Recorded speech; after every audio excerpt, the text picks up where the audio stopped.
right, welcome to Behind Sports. My name is Gregory Scott Reinen. We have a special guest today.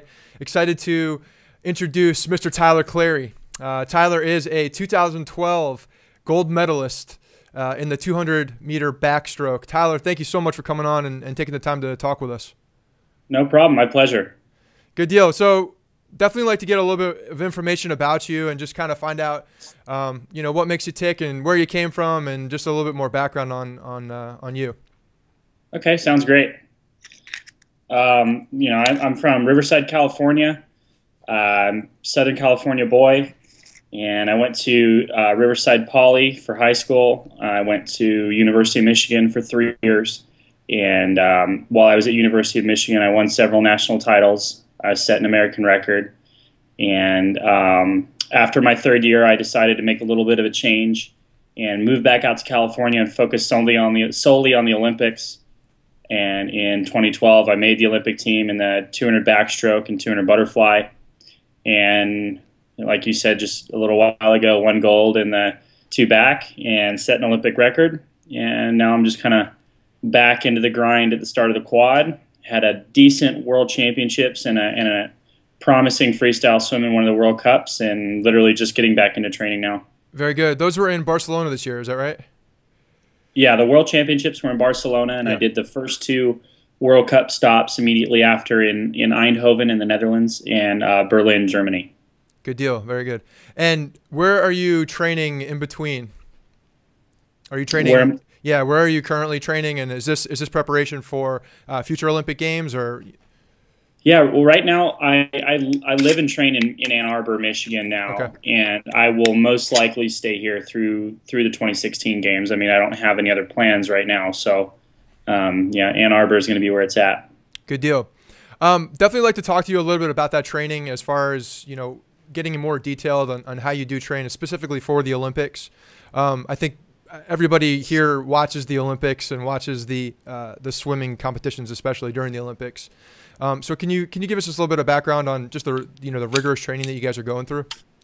Well, swimming is it's interesting, and obviously it's interesting, but it's got a characteristic that's kind of a blessing and a curse. I mean, we prepare for one meet every 4 years, really, and that kind of gives us, obviously that's tough mentally, because you think to yourself, I've got 4 years to train for the next Olympics, but at the same time, you realize that you really have a lot of time to develop and get better in certain things than you would in other sports, where if you had to, if you were, for example, a football player, you had to get ready for the Super Bowl every couple of months, really. And for me, I noticed that in the last couple of years at the Olympics, I've had a really tough time going out with people in my races as far as, outspeed. And I'm definitely going to try and work on that, especially over this next year, and try to really develop my speed so that once we get around to an Olympic year, I can really focus in on my aerobic backing and training, which has been a strong point for me, and hopefully take what I've learned speed-wise, and that'll be a winning combo come Rio. Very good. Now, when you're training for certain events, are there specific things that you guys are focusing on for the different types of events as well? I think, taking a little bit of background just on exactly how you train for certain events, I think would be real interesting. Well, it's really, obviously with breaststroke set aside, because they really have kind of their own training techniques, because it is such a physically taxing stroke, but you really kind of have to split the other events into different categories, not even necessarily focusing on one event versus another. You kind of have to focus on the short stuff, 100 and under, and then 200, 400, and then the 800 and mile. Those 3 categories kind of train their own different way. Sprinters, obviously, they get way more rest usually, at least in the program we're at or that I train in. They get way more rest, but at the same time, all of their efforts are much higher than all of the other training groups. So they kind of have to do that, and they focus a lot on technique, and they train like sprinters. Mid D is kind of, and that's the group I'm in, is kind of a mixture between sprinting and the long distance guys. We do a lot of yardage, and we do a lot of VO2 max, a lot of pace sets, and basically we try to get our body to fail at the same level that, or at the same intensity output that we would be in our specific race. So for me, 2 back, 2 fly, 4 IM, I train for a lot of that. Sure, that makes sense.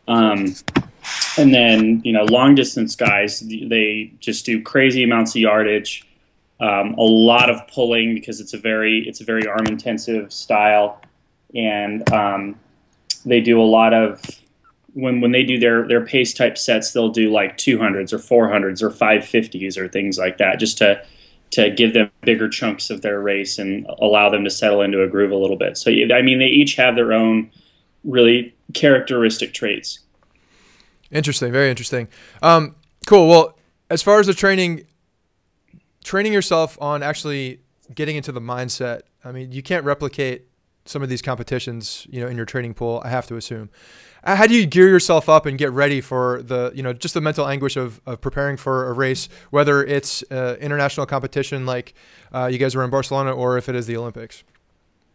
Well, I've learned about myself that I'm the type of person that feeds off of the energy of the environment that I'm in. Okay. And I normally, like, I'm a very concrete person. Like, everything's either black and white, but the more and more I've gotten into swimming, the more I've learned that I really do feed off of that energy. And that's why I've been able, I think, to go fast in, the big meets versus the not so big meets.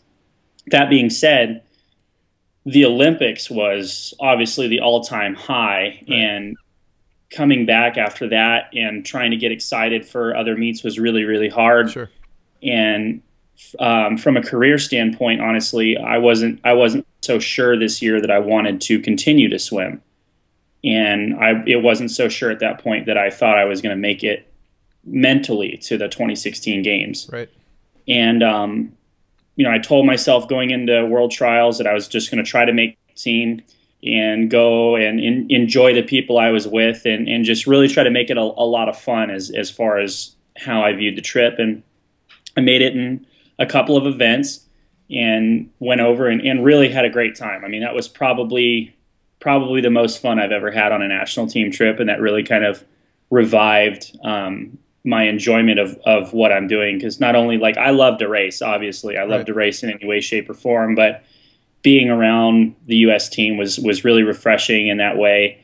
And also I didn't have the greatest year of training. I mean, partly because I came back 30 pounds overweight, and also just took a really long break.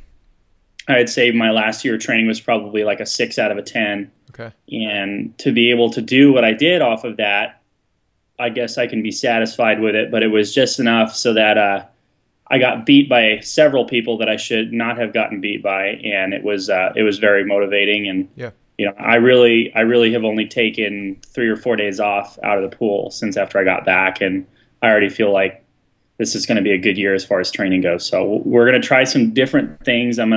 Might be focusing in a little more on freestyle and backstroke this year to develop some speed and maybe get on a relay or two, and we'll work towards Rio.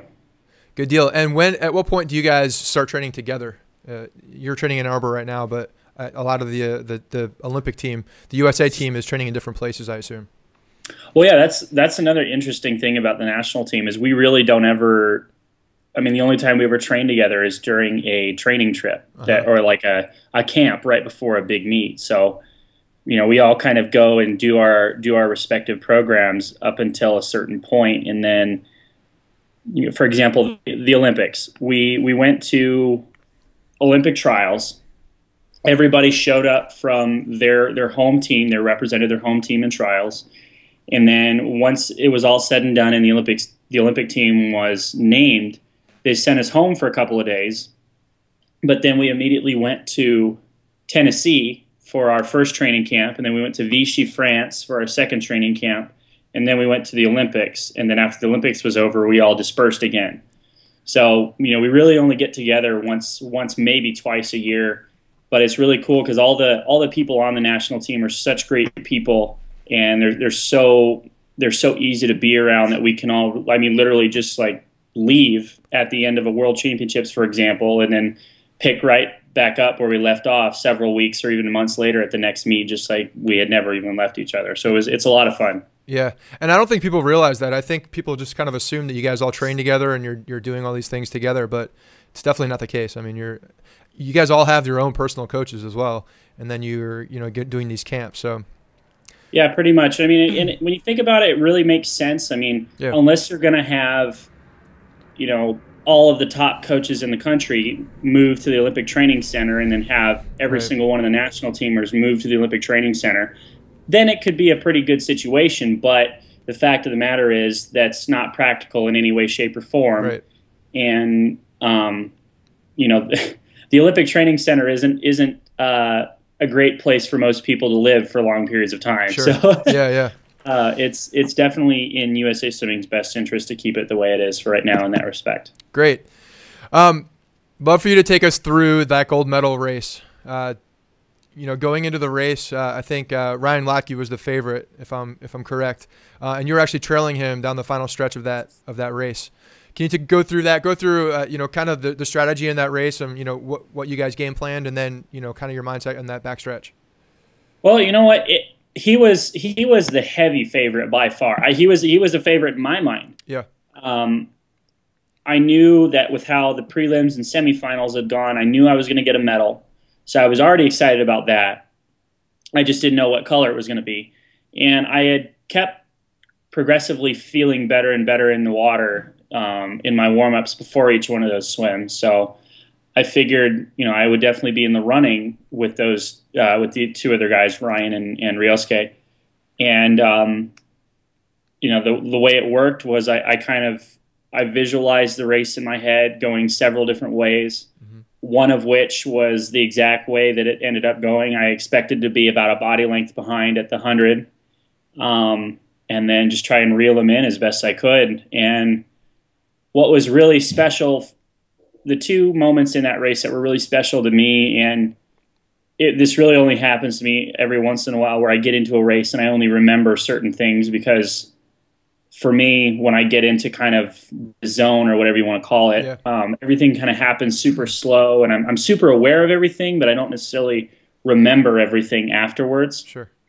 And the two big things I remember during that race was off of the 150 wall. I remember looking over and seeing that I was actually catching Ryan on the last underwater, which I've never done before in my entire life. Yeah. Ryan has got some incredible underwaters, and I was blown away that I was catching him on that last wall. And then on the last probably 25 meters, I could see that I was reeling him in, and I thought with about 10 meters to go, I was going past him, but I wasn't sure because I was starting to go into oxygen debt at that point, and I didn't know where Ryosuke was in relation to Ryan and I either. So I threw my head back and touched the wall and looked up. I was honestly expecting to see a second place, but when I saw a big 1 and Olympic record next to my name, it was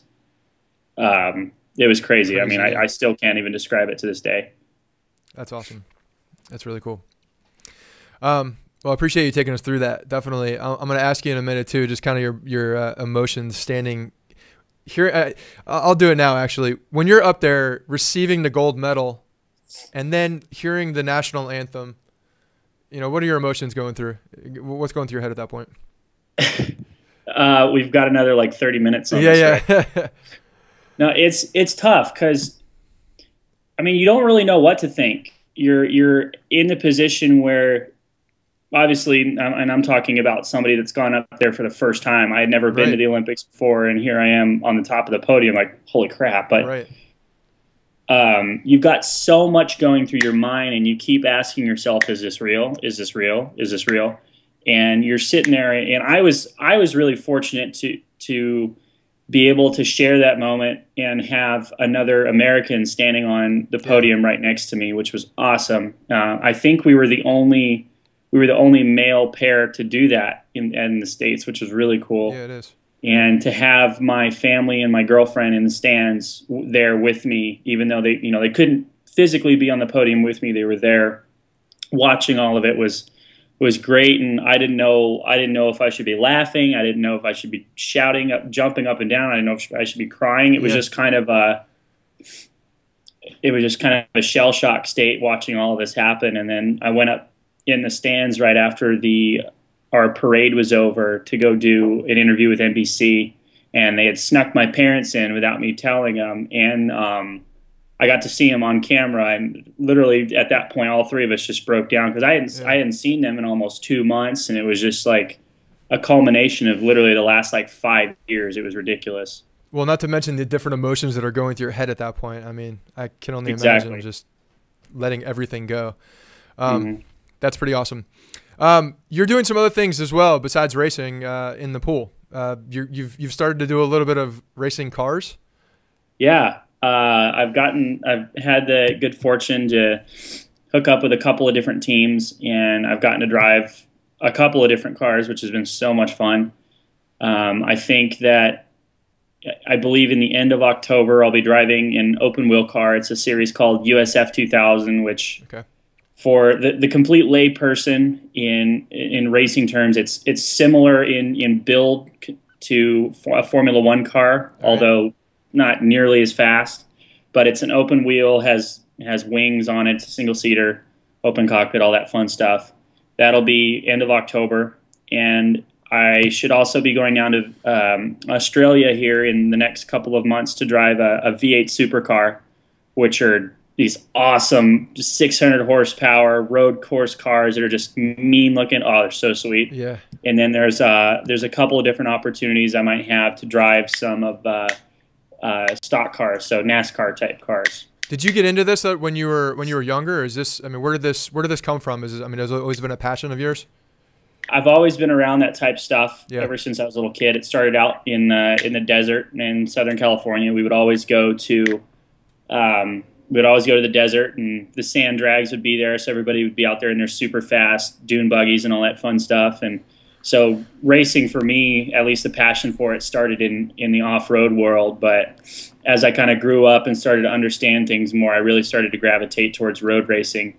And I'll take any seat time I can get. But really my only goal is to make a living driving race cars, and I really think I'd be good at it. I need to find the right backing and basically someone who's willing to sit down and have a conversation with me and will believe that I'm going to give everything I got to get to the highest levels of the sport in whichever one I do. Very good. Well, that's exciting. We'll definitely keep an eye out for that and watch you start. I have all the confidence just from even talking to you. I can tell, that you're passionate about it. That you're going to go far with that. That's awesome.